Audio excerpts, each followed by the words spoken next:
kyakkyawa, Allah ne ya bani mata mai haƙuri. Allah ne ya bani ango kyakkyawa, Allah ne ya bani ango mai haƙuri.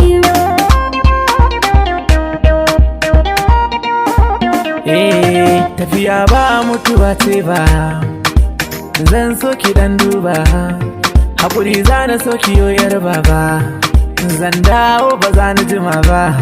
Kin san dai irin ƙaunar da nake yi miki, to wallahi ba fa zan canza ba.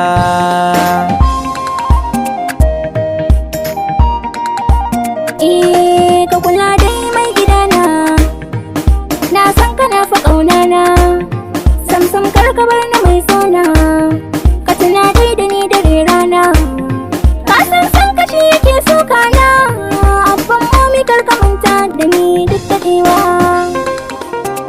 duk daɗewa.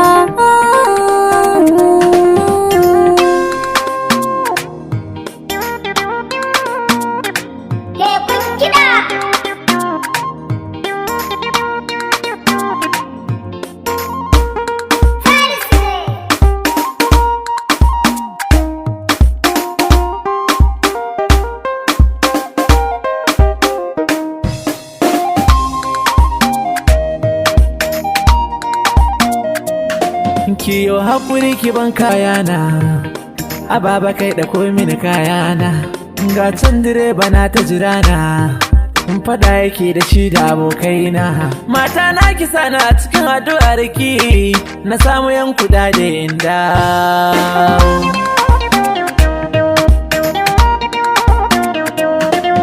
Ya Rabbana ya kare mini shi, a duk inda zai je kare shi, ka haskaka al'amuran shi, a cikin neman sa karo damshi, dan manzon ka Mustafa mai kyan kamshi, kare shi sharin matan zamani, kar ma ya gano su. Ba za na kalli kowa ba, dan ni ke kaɗai nake guri. Auren mu na gano riba, dan ko na ji kukan jariri.